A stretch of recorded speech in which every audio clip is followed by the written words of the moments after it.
بسم اللہ الرحمن الرحیم۔ محترم ناظرین، السلام علیکم۔ حضرت ابراہیم علیہ السلام جب نمرود اور دیگر کفار و مشرکین کے بغض و عناد اور ان کی مخالفت کی وجہ سے مایوس ہو کر وہاں سے نکلے اور ملک شام کے علاقہ کنعان میں جو اب فلسطین کہلاتا ہے جا کر قیام پذیر ہوئے، اور جناب یعقوب علیہ السلام کے عہد تک اس خاندان کا اسی جگہ قیام رہا، اور پھر انقلاب زمانہ سے جب جناب یوسف علیہ السلام مصر پہنچے اور بازار مصر میں بحیثیت غلام فروخت کیے گئے اور بالآخر مصر کی مسند اقتدار پر بیٹھے، تو انہوں نے اپنے والد جناب یعقوب علیہ السلام کو تمام خاندان سمیت مصر بلوایا، اور ان کے جانے کے بعد کنعان یعنی موجودہ فلسطین پر ایک جبار اور سرکش قوم عمالقہ کا قبضہ ہو گیا، جو قومیں عاد میں سے تھے، جو کہ بڑے ہیبت ناک قد و قامت، بے ہنگم ڈیل ڈول اور بے پناہ قوت و طاقت کے مالک تھے۔ پھر جناب یوسف علیہ السلام کے جب مصر میں ملکی اور غیر ملکی کا سوال ابھر کر سامنے آیا، اور اس سیاسی کشمکش میں وہاں کی مقامی قوم قبط مسند اقتدار پر قابض ہو گئی، اور اس کے ارباب اقتدار نے جو فرعون کہلاتے تھے بنی اسرائیل کو اپنا غلام بنا لیا اور ان پر مظالم کے پہاڑ توڑے۔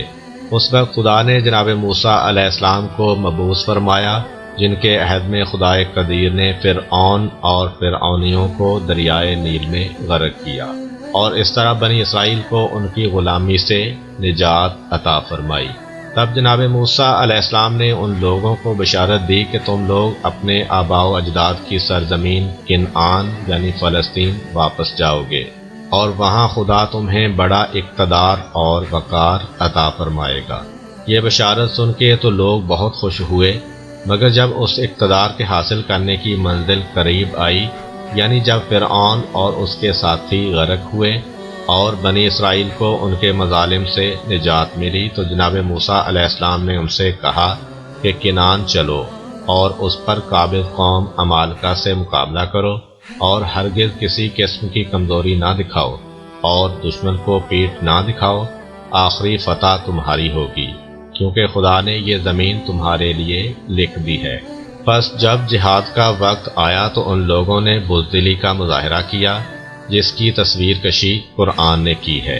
اور جس چیز نے ان لوگوں کی بزدلی میں اضافہ کیا اور جلتی پر تیل چھڑکا، وہ یہ تھی کہ بعض روایات کے مطابق حضرت موسیٰ علیہ السلام نے فلسطین کی تازہ صورتحال معلوم کرنے کے لیے 12 آدمی روانہ کیے تھے۔ انہوں نے کچھ عرصہ وہاں قیام کیا اور قابض قوم کے حالات و واقعات کا جائزہ لیا، اور جب واپس آئے تو باوجود یہ کہ جناب موسیٰ علیہ السلام نے ان سے فرمایا اپنے چشم دید واقعات میں سے کوئی ایسا واقعہ بیان نہ کرنا جس سے قوم کا حوصلہ پست ہو، مگر ان 12 اشخاص میں سے 10 نے تو حکم عدولی کرتے ہوئے برملا بنی اسرائیل کے سامنے اس قوم کی قوت اور طاقت، قد کاٹ اور ان قلعوں کے مضبوطی کے واقعات کچھ اس انداز سے بیان کیے کہ ان لوگوں کے چھکے چھوٹ گئے، اور بالآخر بڑی جرأت و جسارت کے ساتھ جناب موسیٰ علیہ السلام سے کہہ دیا کہ ہم ایسی قوم سے نہیں لڑ سکتے، اور شام کی سرسبز زمین، ٹھنڈے اور میٹھے پانی کے چشموں اور وہاں کے لہلہاتے ہوئے باغات پر قبضہ کرنے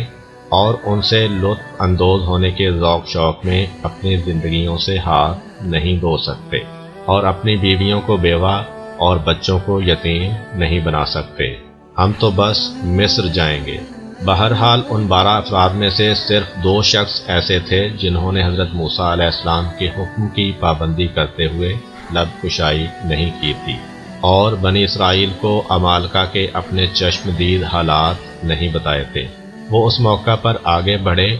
اور بنی اسرائیل کو سمجھانے اور ان کی ہمت بڑھانے کی بڑی کوشش کی، مگر وہ بے فائدہ رہی۔ قرآن نے ان 2 اشخاص کا نام نہیں بتایا، مگر مفسرین نے ان کا نام یوشع بن نون اور کالب بن یوحنا لکھا ہے۔ بہرحال انہوں نے حتی الامکان قوم کو سمجھایا بجھایا کہ نہ ڈرو اور قدم بڑھاؤ، شہر بیت المقدس کے دروازہ تک پہنچ جاؤ اور دشمن پر حملہ کرو، نصرت الہی اس طرح تمہارے شامل حال ہوگی کہ دشمن بھاگ جائے گا، تم غالب آ جاؤ گے۔ اور کامیاب و کامران ہو کر شہر میں داخل ہو جاؤ گے۔ مگر ان بزدلوں نے جب اپنے نبی کی بات نہیں سنی اور نہ مانی تھی تو ان کی بات کیا مانتے، اس لیے بڑا اکڑا ہوا اور بھونڈے انداز میں جواب دیا کہ جب لڑنا نہیں ہے، صرف دروازہ شہر تک جانا ہے تو پھر ہمیں وہاں جانے کی کیا ضرورت، بس آپ جائیں اور آپ کا پروردگار، اور دونوں جا کر لڑو، ہم تو یہیں بیٹھے ہوئے ہیں۔ بنی اسرائیل کے اس گستاخانہ جواب سے دل برداشتہ ہو کر حضرت موسیٰ علیہ السلام نے بارگاہ رب العزت میں عرض کیا، پروردگار، میں اپنی ذات اور بھائی کے سوا اور کسی پر اختیار نہیں رکھتا، بس تو ہی ہمارے اور اس نافرمان قوم کے درمیان فیصلہ کر دے۔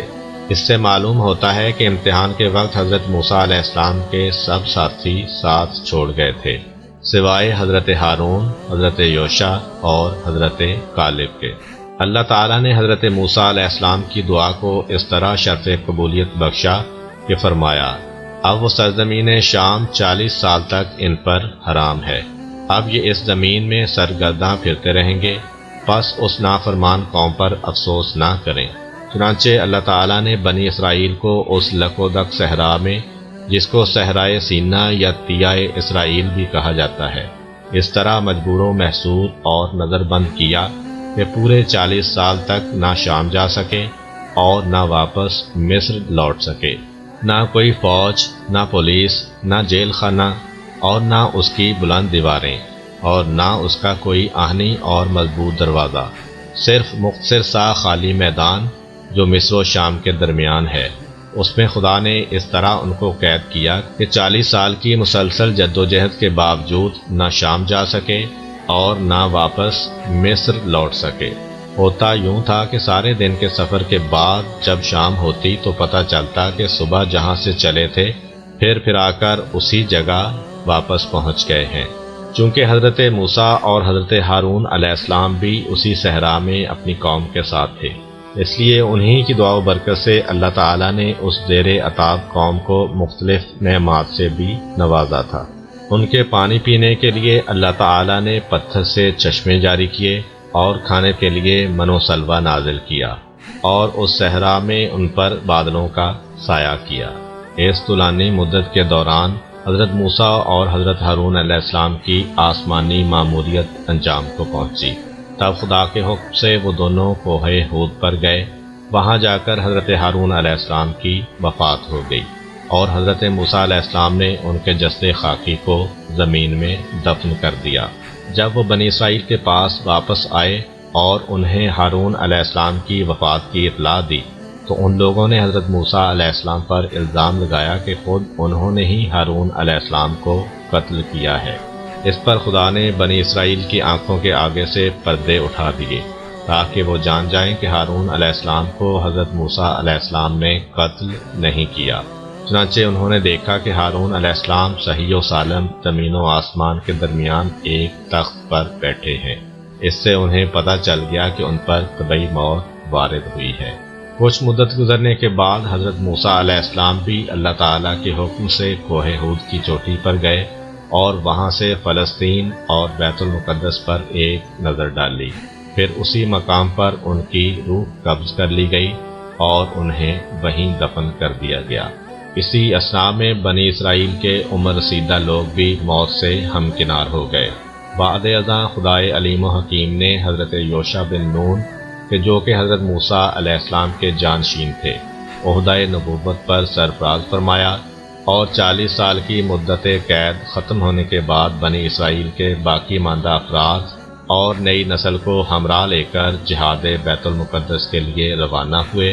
اور خدا کے وعدہ کے مطابق ارض مقدسہ اور شام اور اس کے علاقہ کینان پر جہاد کر کے اپنا اقتدار قائم کیا، اور اس طرح بے پناہ دولت ان کے ہاتھ آئی۔ مولانا ابوالکلام لکھتے ہیں کہ جب کوئی قوم عرصہ تک غلامی کی حالت میں رہتی ہے تو اس میں بلند مقاصد کے لیے جد و جہد کرنے کی استعداد باقی نہیں رہتی، وہ غلامی کا امن پسند کرنے لگتی ہے۔ یہی حال بنی اسرائیل کا تھا۔ اس پر حکم ہوا کہ تم 40 سال تک صحرائے سینا میں پڑے رہو۔ اس میں مصلحت یہ تھی کہ 40 سال کے اندر پچھلی نسل ختم ہو جائے جسے مصر کی غلامانہ زندگی نے نکما کر دیا تھا، اور ایک اور نئی نسل پیدا ہو جائے جس نے بیاباں کی آزادانہ آب و ہوا میں نشو و نما پائی ہو۔ چنانچہ 40 سال کے بعد ایک نئی نسل ظہور میں آ گئی، اور وہ نسل حضرت یوشع بن نون کی قیادت میں آگے بڑھی اور موجودہ سرزمین پر قابض ہو گئی۔ امید کرتا ہوں کہ آپ کو آج کی ویڈیو اچھی لگی ہوگی۔ اگر آپ کو ہماری ویڈیو اچھی لگی ہے تو ویڈیو کو لائک کریں، اور اس طرح کی مزید ویڈیوز دیکھنے کے لیے ہمارا چینل سبسکرائب کر لیں۔ ملتے ہیں نیکسٹ ویڈیو میں، اجازت دیجیے، اللہ حافظ۔